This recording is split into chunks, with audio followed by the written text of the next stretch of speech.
I've been sitting here painting this 400EX frame all day, and somebody's been sitting here watching me the whole time, and I didn't even know it. You know when you just get that feeling somebody's watching you? What's going on, YouTube? Matt from GarageMC here. I posted a short earlier. We got the frame to the 465EX build, all sandblasted, ready to go. Let's talk about a few things about it. Let me show it to you, and then I'm going to do what I'm going to do to the frame in this video, so stay tuned. Alright guys, so I got everything sandblasted. Here it is. Every nook and cranny. It took me, a couple hours here and there every day. I was doing it by hand, like with an angle grinder and a wire wheel, same way I did the 426. And because it does not fit in my sandblasting cabinet. So what I had done was, and it was pretty messy actually, I took the gun out of the sandblasting cabinet, poured the media into a bucket, and just went on the side of my house and let it rip. It made a huge mess. There is literally little fine granules of coal everywhere, not only on the ground, they were in places that they shouldn't have been on me as well. That stuff got everywhere. What I do use when I sandblast, if you guys go to Tractor Supply, they have two different styles. They have a coarse granule and a fine granule. I get the fine granule. The coarse granule kind of clogs up the gun, and when it does go through it, it leaves a really rough texture, like a piece of 80 grit sandpaper. Oh look, chicks riding quads, wow. Oh, speaking of, I can't just say guys anymore, so guys and girls, because I know some of you chicks out there are watching. That's right guys, there is girls. There are girls out there that are into the same shit we're into. So, keep your eyes peeled, they are out there. Yeah, the fine granule is the stuff I get. You can get it at Tractor Supply. It's like $5 or $6 a bag. It's not that bad. It's like a 50-pound bag. But anyway, back to the frame. This is what we got going on. I didn't clean it yet. I'm going to do all that with you guys. I just had to go in and shower and get all that stuff off me because there's no way I'm painting with media dust all over me. So let me get this thing up on a stand and hung, and we'll go from there. Stick around. I just got the frame hung up from a string to where I can untie it and lower it or lift it if I need to on something that'll slide on. We're just using some like single strand like tracer wire for like gas line. Like I told you guys before, I'm a plumber, so I have a ton of this stuff. After I hung it up, I realized I still had the ones hanging from when I painted the 426, but anyway, what I do is I take acetone and I put it in a spray bottle and just go over the whole frame.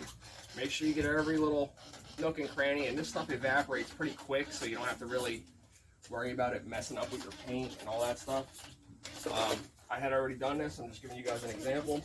And then before I paint, I actually take the heat gun, even though it's like 1.2 million degrees out here, and go over the whole thing. Get it nice and warm. Make sure all of it is evaporated. Sometimes you get a little spot where it stays kind of wet, but just go over it. Keep your area clean.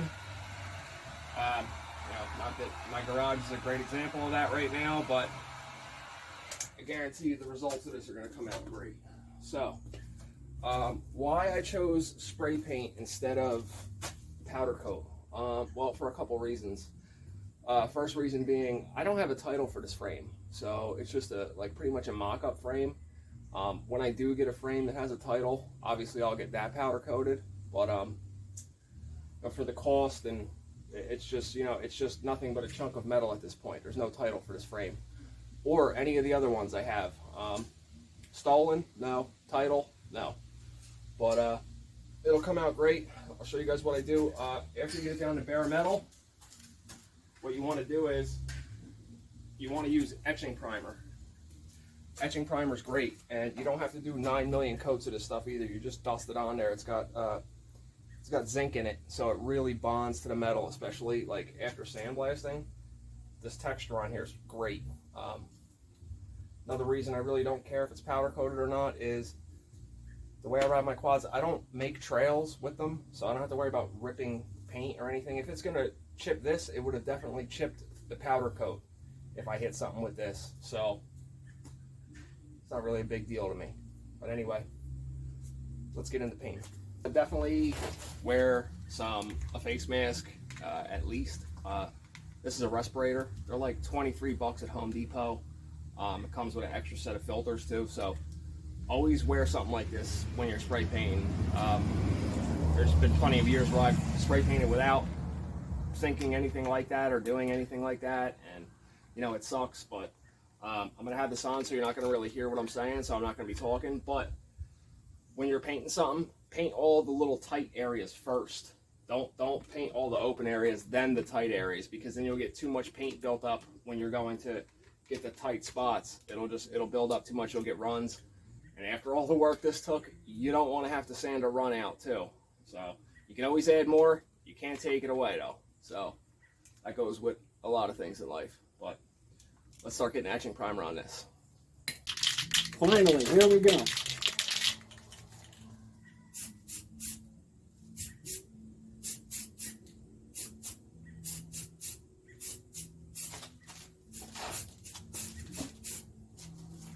Yeah, I'll see if I can pick you guys up and hold you while I do this.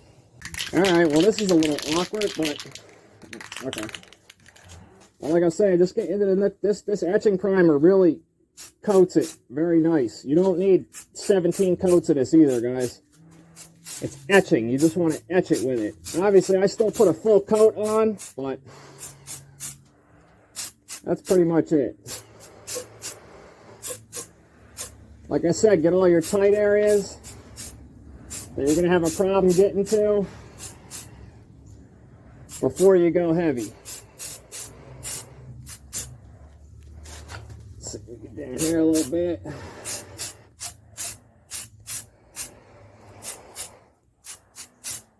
Now this etching primer is going to make our spray paint stick to this like crazy. And I'm going to do a clear coat too, so it's going to look sick. So let me get this thing all coated up, and then we'll get to you guys when we're getting ready to put the color on it. All right, guys and girls, ladies and gentlemen, we have got our frame coated with etching primer. I am going to let this dry for a little bit. It's nice and hot out here, so it's doing a pretty good job. Ideally, you would want to do it in not this much humidity, but I'm not going to drive to another state to paint my frame. I'm in Jersey. Feels like I'm swimming right now in midair, but we're getting it done, guys. So let this dry for a little bit, and I'll pick back up with you guys. Well, 2 seconds for you guys, about an hour or two for me. See you soon. All right, guys, so we're going to start putting our black on this frame. The steps I take with all of these little nooks and crannies, and it's real easy to get lost and miss a spot or think you painted a spot that you did or didn't. It's I can't even explain it, but what I start with is I use Duplicolor, the engine enamel. It's really strong. This stuff actually sticks to the metal really good on its own, but with the etching primer too, it's like bulletproof. What I do to start with, I use either low gloss black or flat black. This way when it dries, I know where I'm at, because the next coat that goes over it will be gloss black. Okay, so when the gloss dries, if you missed any spots, you'll see a flat spot, or, you know, I don't know if I'm saying this right. You'll be able to know where you sprayed the gloss over the flat, judging by the sheen that's on it when it dries. Then you can know if you need to touch up any spots. But same as before, we're going to start with all our little tight areas first, and then go ham from there. And I will get back to you guys and show you as soon as I have all the black on the frame. Stick around. Alrighty, we are all the color that we're aiming for as far as, well, black goes. This is the low gloss. You guys can see that it's like a flat. It does have like an eggshell finish to it, just called low gloss black. I think it's the same thing as like semi-gloss, or as far as the I think the semi-gloss it's a little glossier than the low gloss. Either one doesn't matter. It's just for, like what I said before, when we go to put the gloss black on there, we'll be able to see where we're at and where we did and didn't get to. Real quick, guys. Obviously, when you're spray painting, read the can. They're all different. Don't mix brands. If you're going to do something, use the same brand. Duplicolor, Duplicolor. Krylon, Krylon. Rust-Oleum, Rust-Oleum. Don't mix and match. Read the can. They're pretty much all the same, 6 to 8 inches. Blah blah blah blah blah blah blah. You know, you paint for a little bit, you'll get a feel for it. I want to run an idea past you guys. What do you guys think about doing like a bike of the month thing, like where you guys would email me what you're riding, if it was a build, if you're in the middle of a build, and I'll go through the emails and we'll do a video. I'll pick one each month. You know, this way you guys can get a little exposure for stuff, you know, stuff like that. If you guys are interested in something like that, slap it down in the comments. Also, let me know what you guys are riding. Where are you guys located? What state you in? Where are you riding? How's the riding out there? What are you riding on? You know, put it down there. Let me know what you, the viewer, all my viewers are doing. You know what I'm saying? I'm, you know, doing this more or less just to interact with other people that ride quads. Sport quads, as we know, are getting, you know, to be a real thing of the past for whatever reason. It kind of sucks. They're getting to be illegal in certain areas. I know in the town I live in, it's getting like that too. I think it's straight bullshit. There's a lot worse things that other people could be doing. There's a lot more important things cops could be worrying about too than people out in the woods having fun, not selling drugs or doing drugs. Like, I think it's ridiculous. Obviously, I understand the problems with people riding on the streets and getting in accidents and all that stuff, but, you know, that happens on anything else too. Cars, whatever. It's not just quads, but whatever. Anyway, let me know in the comments if you guys are interested in that. So let's get to putting the gloss on this. I'm going to reposition, and then I'll show you how to, you know, you got to have a real nice bright light, something like this, like a LED light, so you can see the reflection off of it and just know where you're going with it. But let's get into it. Same principle, all tight spots first, then the rest. It is hot out here. We got our gloss black coating on the frame. Here it is, guys. This is not with clear yet. This is just gloss black, Duplicolor. So we are shaping up not too bad. We're getting there, you know what I mean? Know what I'm saying? So yeah, anyway, I'm gonna let this dry real good for like an hour. You know, you don't want to go throwing clear on there. Clear is real easy for it to run on you. Trust me, clear is like one of the more skilled things you will get to do when you start painting and stuff like that. Clear will run on you very easily. So I'm gonna let this dry, probably past the tacky stage. And yeah, we're gonna throw some clear on this thing, guys. We're getting ready to build this damn thing finally. I'm ready to go, guys. I got parts all over the place. We got the Lone Stars just thrown in here, getting overspray on them, because, you know, that's, you know, well, it's black overspray, you know, so you probably won't even notice. But anyway, same thing with our wheels. Yeah, probably should have thought about that before I started spraying in here. But, you know, I do have my fan set up. It's not on right now because I'm talking to you guys, but, you know, it's pretty much a spray booth at this point, you know.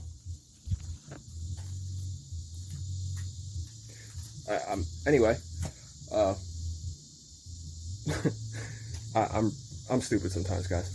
Anyway, if you guys are interested in what I said before, my email is always in the description of every video. It's GarageMC549@gmail.com. That's GarageMC549@gmail.com. So jump in the comment section, and also send me in your bikes, guys. I'll look at them all. We'll plan for it to be, let's see, today's like the 6th, I believe. Saturday, the 6th of August. We'll shoot for, let's say, the last Saturday of the month. So whatever date that is, that's what we'll shoot for. So get your entries in. You know, I'd like to get a few to choose from. If only one of you enter, which wouldn't surprise me because we're still under 100 subscribers. But not doing too bad, though. We're at 97 at the time of making this video, and we were at 80 8 days ago. So that's like the largest my channel's grown in that in like a week's time. Really happy about it, really excited. I got stickers made, guys. Let me know if you guys are interested in me getting some merch. I don't want to go spend a ton of money on merch and nobody wants to buy it. These hats are a little expensive to make because they're embroidered. They're not just like screen printed or anything like that. And it's a fitted. I think it's a New Era brand hat, but it's really nice. I like it. But if you guys are interested in some stuff like that, let me know. So stick around. I'm gonna throw the clear on this. About an hour, hour and a half for me. I'll see you guys in countdown from 5 starting now. Actually, guys, what I'm thinking is I'm gonna make you guys wait to see the final clear coat on this thing. Next video is gonna be us putting the chassis together and getting this thing into a roller. I gotta leave a little suspense in the videos, right? I mean, you know, who doesn't, right? I mean, come on. But yo, check this out. I've been sitting here painting this 400EX frame all day, and somebody's been sitting here watching me the whole time, and I didn't even know it. I look out the garage door, and look who's sitting here all jealous, guys. Looking at me all bug-eyed the whole time. You know? What the hell? You know, sometimes I felt like somebody was watching me. You know, when you just get that feeling somebody's watching you? Crazy, you know? Don't worry. It's coming soon, alright? It's coming real soon. As a matter of fact, a little something for you guys. Got a little something in the mail today. We are doing the budget build, don't worry, and I'm pretty sure I can keep it in the budget to put a top end on that thing too. So, let me open this up and I'll share this with you, and then we'll cut this video. Stick around real quick. One more thing. So yes, I am ordering parts for the budget build at the same time. Good thing this said do not bend on it in, like, you know, 1.5 inches on the whole envelope. Anyway,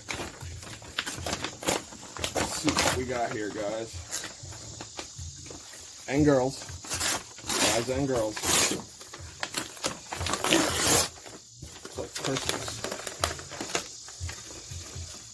Let's see what we got here. If I can open the damn envelope. It's like a child-proof manila envelope. Get out of here. That was probably a good idea to kick dust up with wet paint. Boom! Oh yeah. Look at that. Alright.